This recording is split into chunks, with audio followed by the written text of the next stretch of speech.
Casualmente, nessa noite, a plateia transbordava de espectadores. E o gordo manager judeu, que os recebia à porta do teatro, espalhava de orelha a orelha um untuoso e trêmulo riso. Escoltou-os até o respectivo camarote, com uma espécie de humildade pomposa, agitando as gordas mãos carregadas de joias e falando no tom mais agudo. Dorian Gray sentiu contra ele uma aversão mais pronunciada do que nunca. Vinha ver Miranda e encontrava Caliban. De outro lado, o homem parecia agradar a Lord Harry. Este último decidiu-se a testemunhar-lhe a sua simpatia de modo formal, apertando-lhe a mão e declarando-lhe que se sentia feliz por haver encontrado o cavalheiro que descobrira um real talento e estava se arruinando por um poeta. Howard olhava a galeria. O calor era sufocante e o lustre enorme, todo aceso, parecia uma dália enorme de pétalas de amarelo fogo. Os rapazes da galeria tinham tirado o casaco e o colete, e debruçados nos balaústres, trocavam pilhérias de um lado para o outro do teatro, repartindo laranjas com as companheiras vestidas de cores berrantes. As vozes eram agudas, discordantes. Vinha do bar o barulho de rolhas saltando das garrafas. Que lugar para encontrar a divindade! Disse Lord Harry. Realmente, respondeu Dorian Gray. Aqui a encontrei e ela é divina para além do que se possa conceber.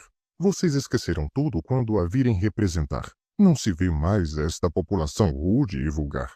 Quando entra em cena desaparecem esses tipos de gestos brutais, porque eles próprios calam e olham-na, choram e riem como ela quer. Se viu fá-los vibrar como um violino, espiritualiza-os.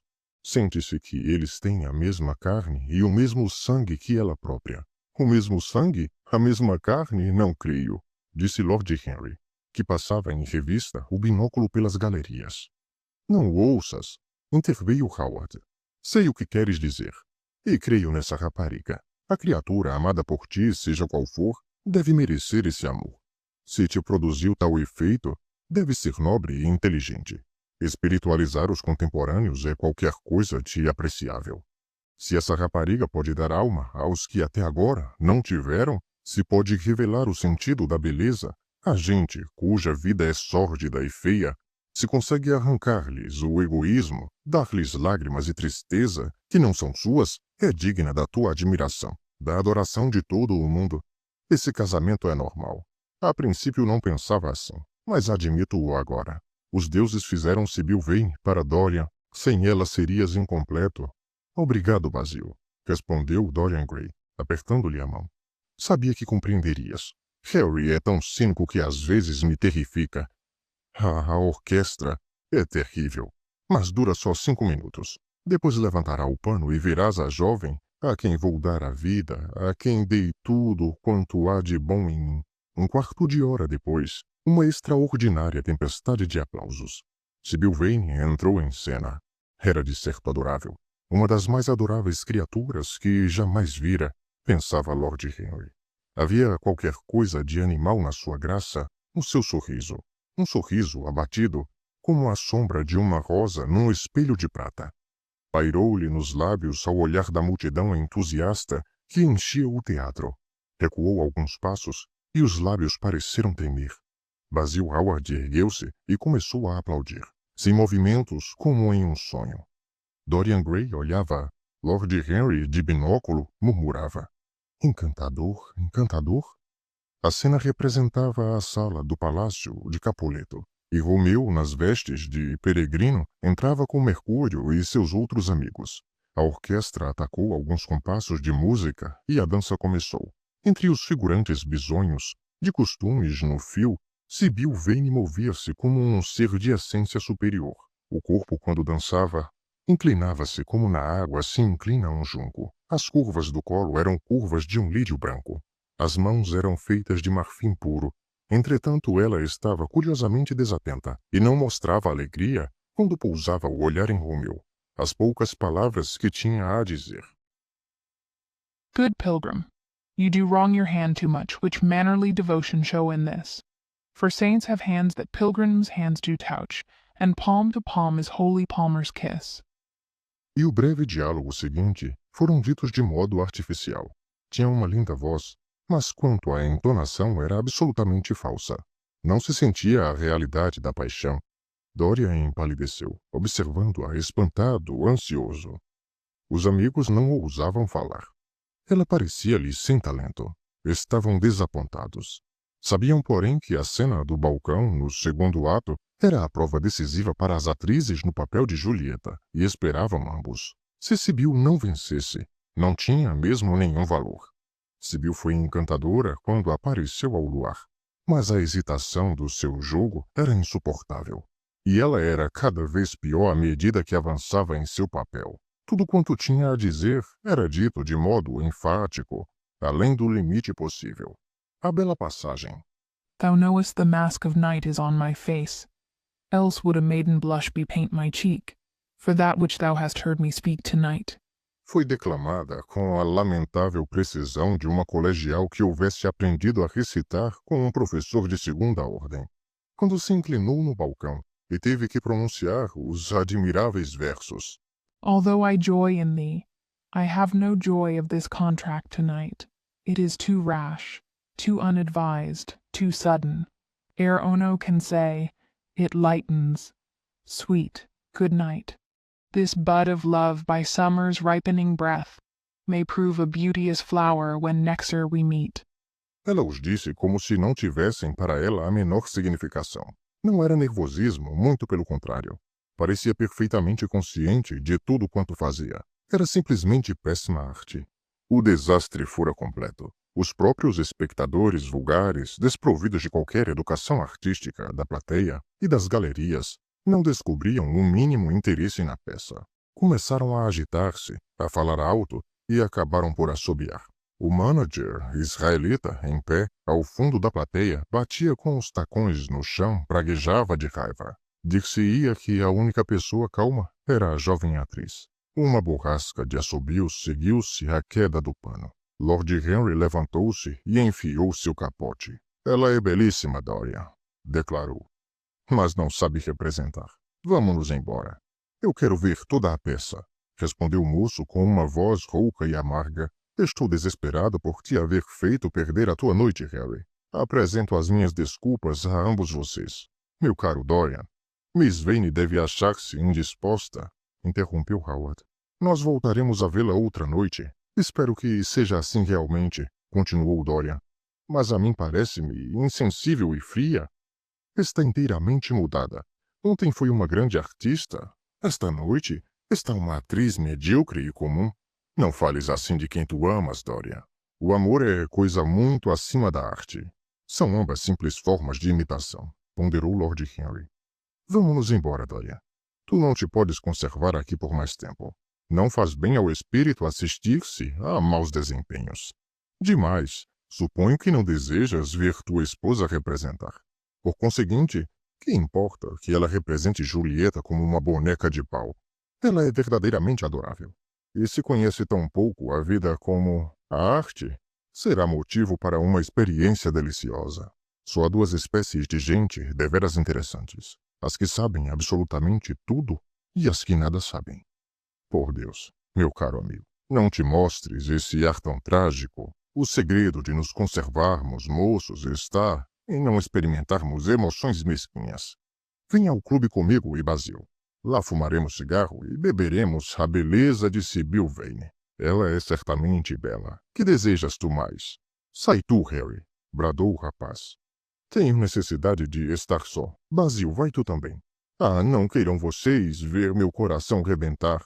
Lágrimas ardentes encheram-lhe os olhos. Seus lábios tremeram. E, atirando-se para o fundo do camarote, apoiou-se ao tabique e ocultou o rosto entre as mãos. Vamos-nos, Basil, disse Lord Henry, num tom estranhamente terno. E os dois jovens saíram juntos. Alguns instantes mais tarde, a ribalta se iluminou e ergueu-se o pano para o terceiro ato. Dorian Gray retomou sua cadeira. Estava pálido, mas desdenhoso e indiferente. A ação parecia interminável. Metade do auditório havia saído, com grande barulho de solas pesadas e gargalhadas. O fiasco era completo. O último ato foi representado diante das banquetas. O pano caiu por entre murmúrios e resmungos Logo que tudo terminou, Dorian Gray precipitou-se pelos corredores em direção aos bastidores. Encontrou a rapariga sozinha, um olhar de triunfo iluminando-lhe a face. Nos seus olhos brilhava uma nova chama. Um resplendor de auréola parecia circundá-la. Seus lábios semiabertos sorriam a qualquer misteriosíssimo segredo conhecido só por ela.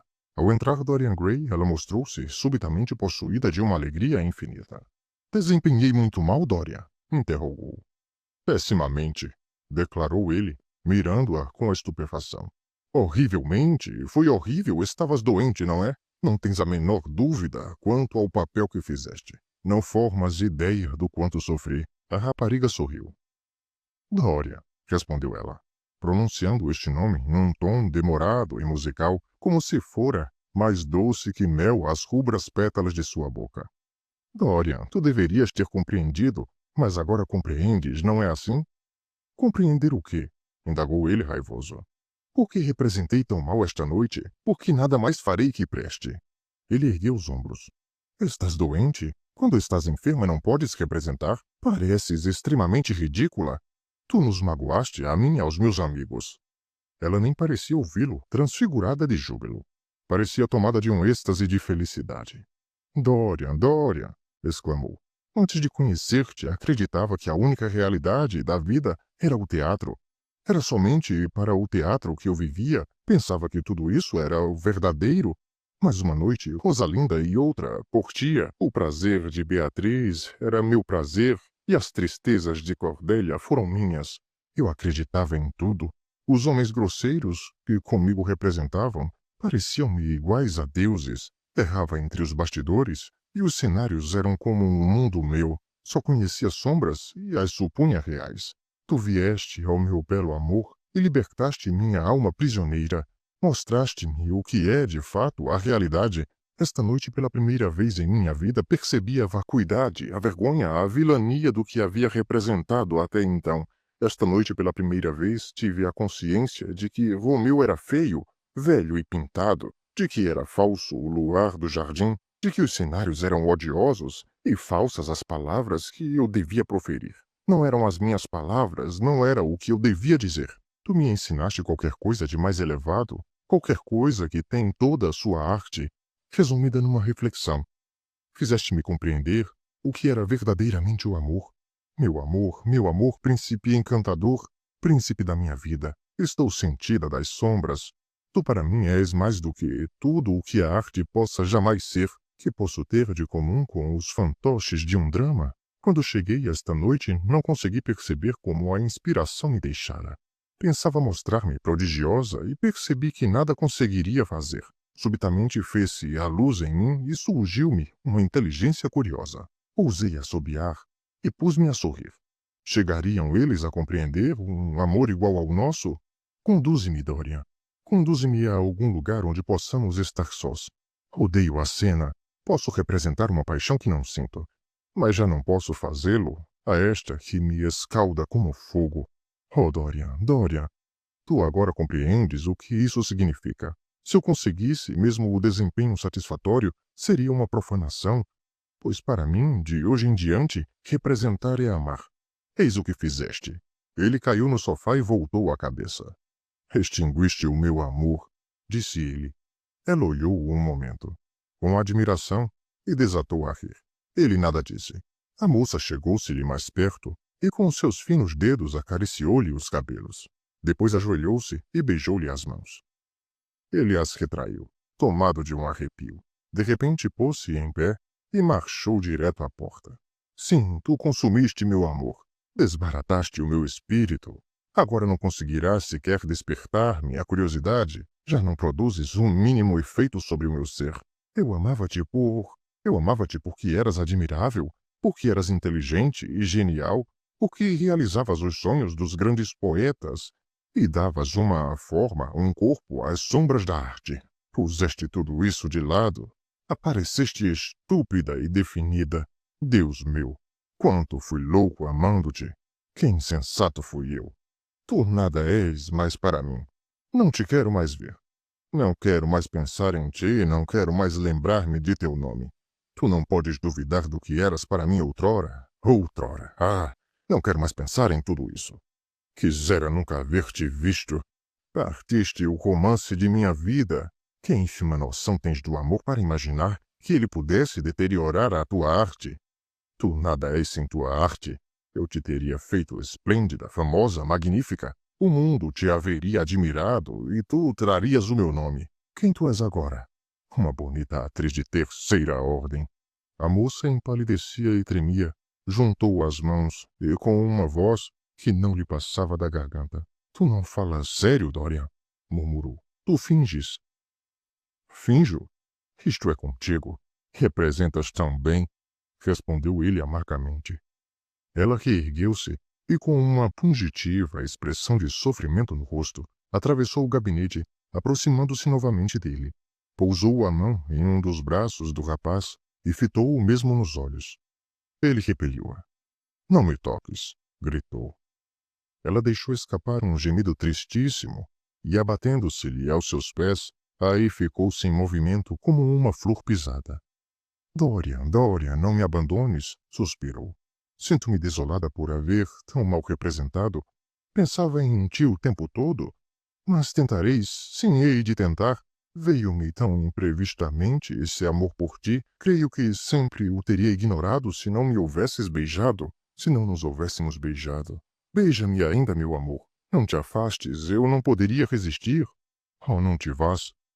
Meu irmão, não é isso. Ele não desejava dizer tal coisa. Ele brincava. Tu, porém, poderás tu esquecer-me por causa desta noite? Hei de trabalhar muito e procurarei conseguir maiores progressos. Não me sejas cruel justamente porque te amo mais do que tudo no mundo. Afinal, foi a única vez que te desagradei. Tu tens razão, Dorian. Eu deveria mostrar-me mais que uma artista. Era uma loucura de minha parte. E, entretanto, não me foi possível fazer de outro modo. Oh, não me deixes. Não me abandones. Uma lufada de soluços apaixonados curvou-a. A rapariga estirou-se no tablado como um corpo ferido. Dorian, desdenhoso, fitava-a assim prostrada, no chão com seus lábios finos arregaçados num supremo desdém. Há sempre qualquer coisa de ridículo nas emoções das pessoas que já deixamos de amar. Sibyl Vane parecia-lhe absurdamente melodramática. Suas lágrimas e soluços enfastiavam-no. Retiro-me, anunciou ele com uma voz clara.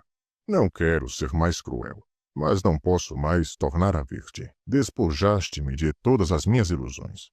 Ela chorava sufocadamente e não deu resposta. Aproximou-se rastejante, suas mãozinhas estenderam-se como as de um cego, mostrando o que procuravam. Ele voltou-se, fugiu do camarim. Alguns instantes depois achava-se fora do teatro. Aonde foi? Não se lembraria. Apenas se recordava vagamente de haver vagabundeado pelas ruas mal iluminadas, passando pelas abóbodas sombrias e diante das casas de fachadas hostis. Mulheres de vozes rouquinhas e risos arregaçados o haviam chamado.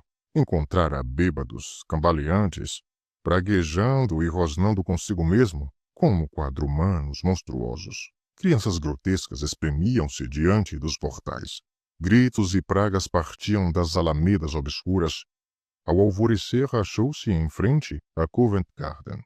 As trevas se dissipavam, e colorido de fracas luzes, o céu tomou matizes de pérola. Pesadas carroças cobertas de lírios vacilantes rolavam docemente pelo chão das ruas desertas. O ar estava impregnado do perfume das flores, e a sua beleza como que trouxe um pouco de reconforto às pernas do mancebo. Entrou em um mercado e observou os homens descarregando os veículos.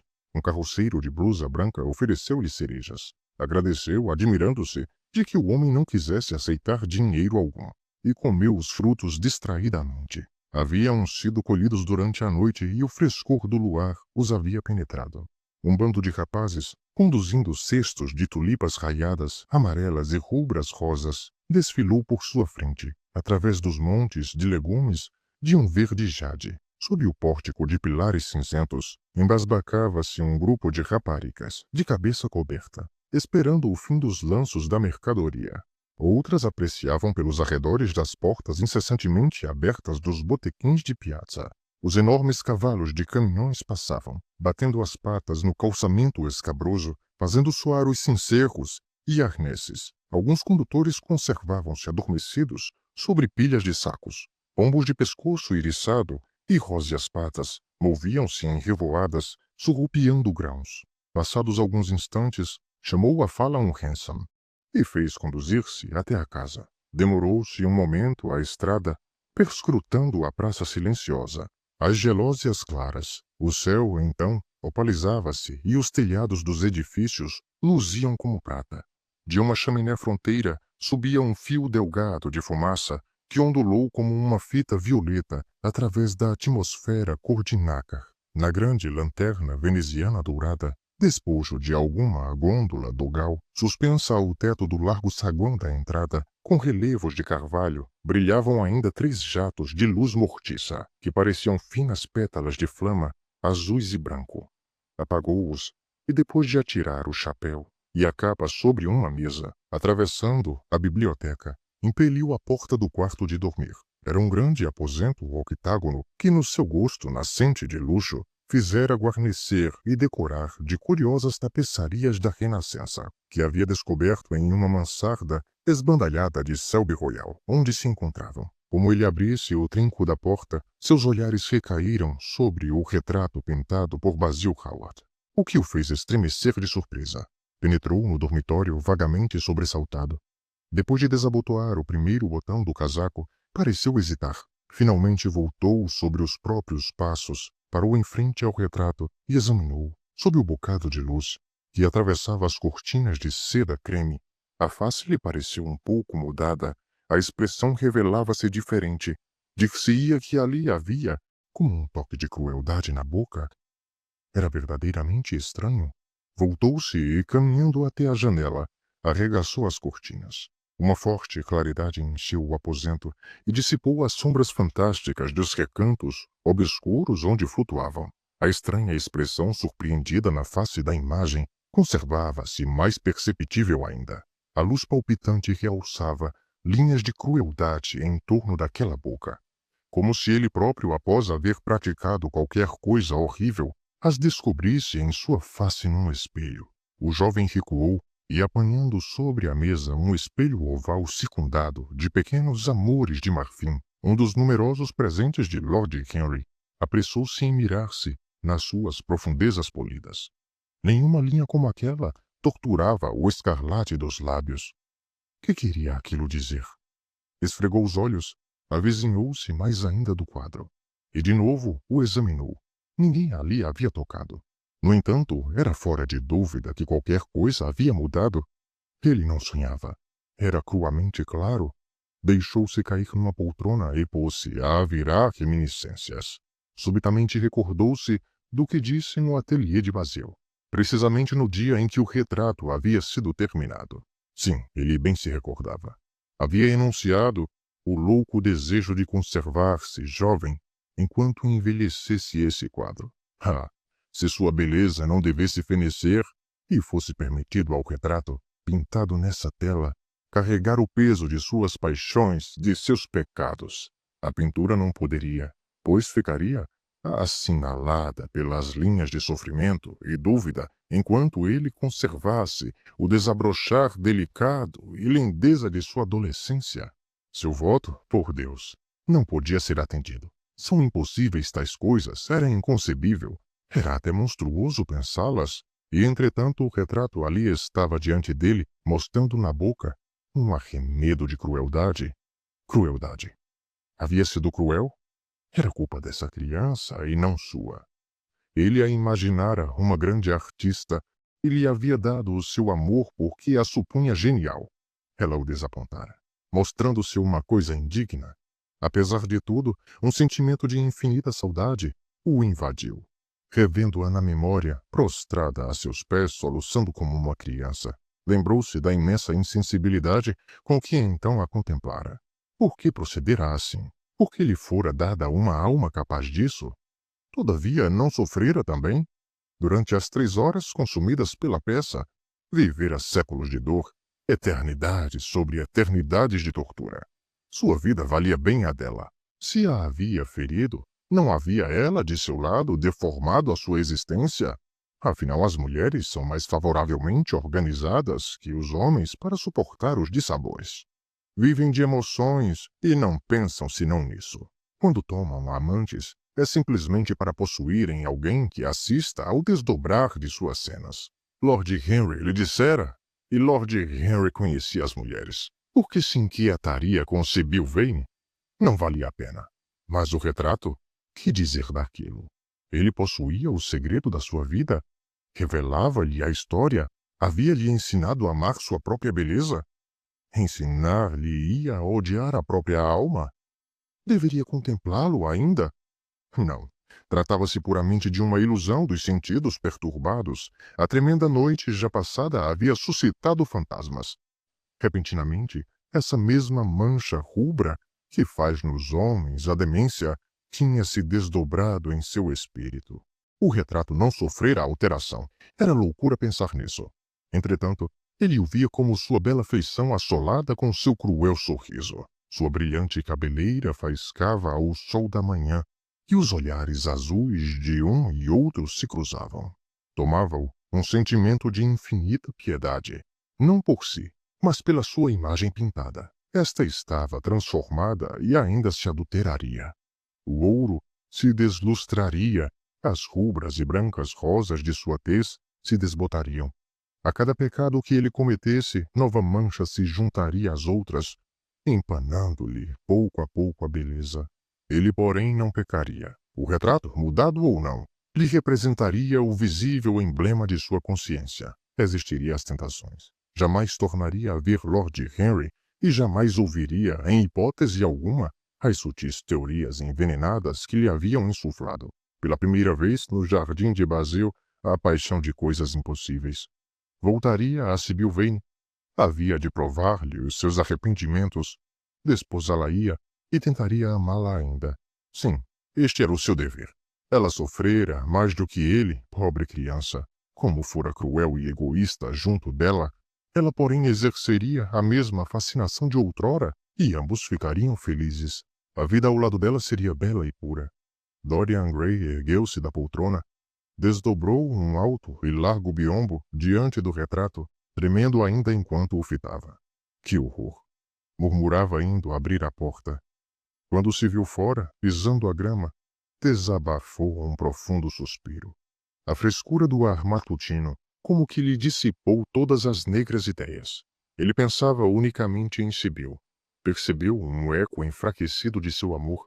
Repetiu seu nome 1, 2 vezes e imaginou que os pássaros, a cantarem no seu jardim todo orvalhado, deveriam falar dela às flores.